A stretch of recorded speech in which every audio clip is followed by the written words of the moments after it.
mi sembra dalle dichiarazioni della direzione, riceverà la vaccinazione a domicilio in quanto impedito ovviamente a raggiungere sedi di vaccinazione e ha preso, come è stato riportato sulle notizie di stampa, che verranno contro queste persone anche dal documento sulla campagna vaccinale che è stato pubblicato dall'assessorato, verranno appunto fissati degli appuntamenti presso il loro domicilio in una data da definire in base alla disponibilità del vaccino. E ecco, vorrei interrogare l'assessore per comprendere, per sapere da chi sarà e con quali modalità sia individuato il personale medico ed infermieristico che sarà utilizzato per questo sistema di vaccinazione e anche i criteri per valutare le persone fragili, perché parliamo ovviamente degli ultra ottantenni in una prima fase che è già fissata, ma rimane sempre nel documento ufficiale da definire quella che è la successiva parte delle persone fragili. Parliamo ad esempio dei disabili che sono stati incontrati dall'assessore settimana scorsa e che sembra sia impegnato entro venerdì a portare in giunta un programma e soprattutto anche quelli che sono le persone fragili perché affette da patologie gravi e che quindi anche loro appartengono ad una necessità di assistenza, diciamo, personalizzata e verificata. Ecco, chiedevo appunto chi sarà il personale medico e come sarà organizzato questo servizio a domicilio. Grazie, consigliere Jacob. Prego, Assessore.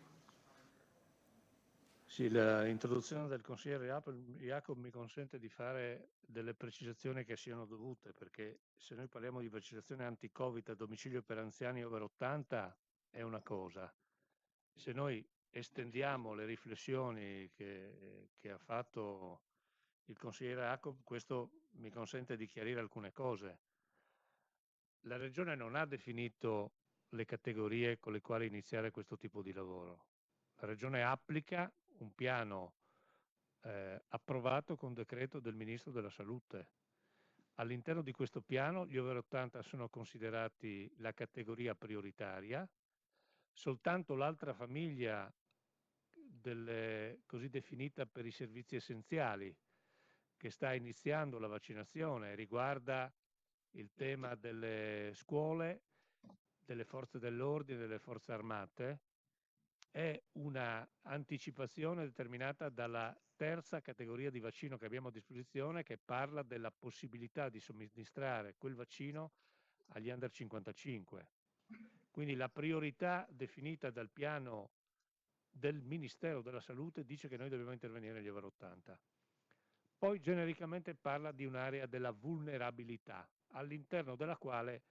c'è la vicenda, a mio parere, inaccettabile, però queste sono le regole che non stabilisco io, non stabiliscono le regioni,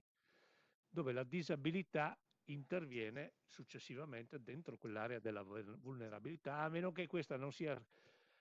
presente in condizioni di disabilità dentro le strutture residenziali delle case di riposo che hanno fatto parte addirittura della fase precedente. Questo è importante per capire il quadro all'interno delle regioni si stanno muovendo. Relativamente poi puntualmente al quesito posto dal consigliere Jacob, è il personale medico e infermieristico individuato per eseguire le vaccinazioni ai soggetti ultraottantelli fragili. Sarà in parte lo stesso personale ospedaliero che segue le vaccinazioni nelle attuali sedi vaccinali, lo stesso personale distrettuale che sta attualmente terminando le vaccinazioni nelle strutture residenziali e il personale medico individuato tramite il bando della protezione civile. Non tutti i soggetti ritenuti fragili sono anche intratrasportabili. Tutti i soggetti ultraottantenni che all'atto della prenotazione hanno dichiarato di non potersi recare nelle sedi vaccinali saranno raggiunti telefonicamente e dopo adeguato triage per essi sarà valutata la possibilità di raggiungere la sede vaccinale con un trasporto protetto programmato e offerto contestualmente all'appuntamento vaccinale. Per la definizione dell'intertrasportabilità verso la sede vaccinale si considera la presenza di almeno 2 seguenti criteri: le gravi limitazioni nel dominio della mobilità di almeno 3 attività della vita quotidiana, l'utilizzo dei presidi salvavita o dipendenza di altri ausili per attività vitali e la presenza di barriere architettoniche invalicabili anche con l'ausilio di strumenti per la mobilizzazione. Le persone saranno considerate intertrasportabili e soggetti allettati già noti in carico ai servizi domiciliari, saranno vaccinati al proprio domicilio avvalendosi del personale infermieristico e medico in forze alle strutture dei distretti per l'assistenza domiciliare integrata, oltre al personale sanitario aggiuntivo provenienti da elenchi e gradatori dell'azienda regionale di coordinamento della protezione civile, ai quali possiamo, e colgo l'occasione per ringraziare, anche aggiungere i medici volontari che si sono resi disponibili nel corso di questo periodo che stiamo attraversando. Dal punto di vista organizzativo, la vaccinazione a domicilio è comunque un'attività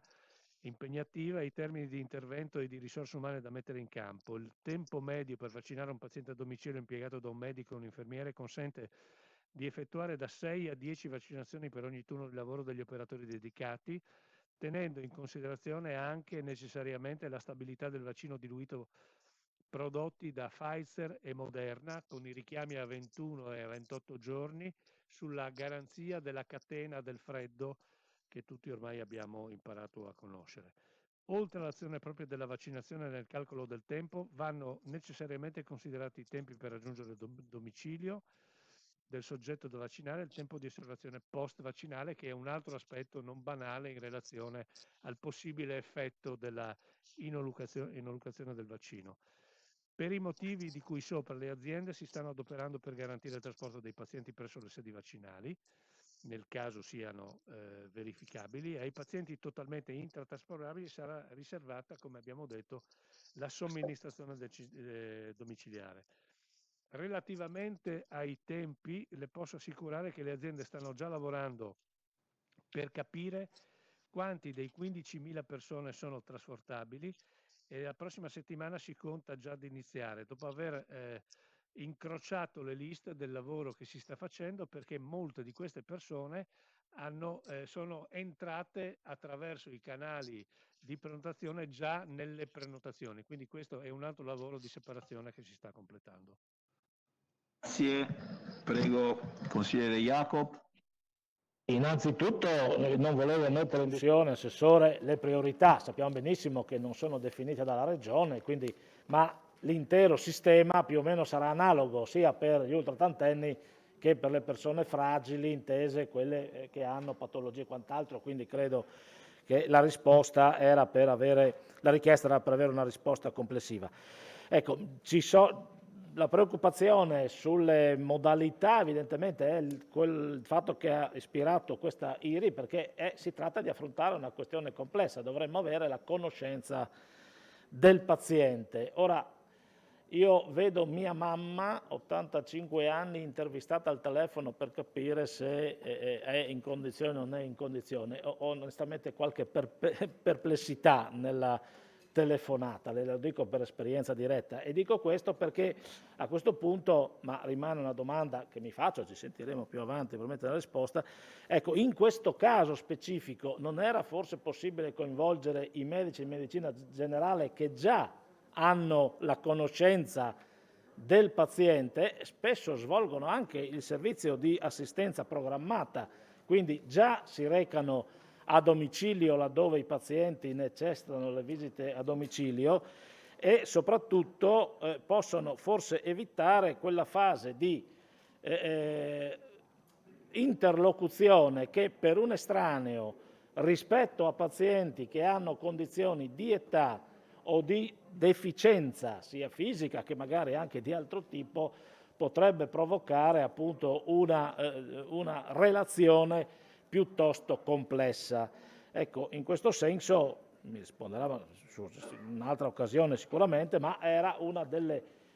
questioni che mi ponevo e che rispetto alla sua domanda vedo che rimangono aperte, perché la scelta viene fatta su professionisti che evidentemente hanno una loro competenza e capacità di svolgere il servizio di vaccinazione, questo è fuori di dubbio, ma non hanno il rapporto con il soggetto da vaccinare. Passiamo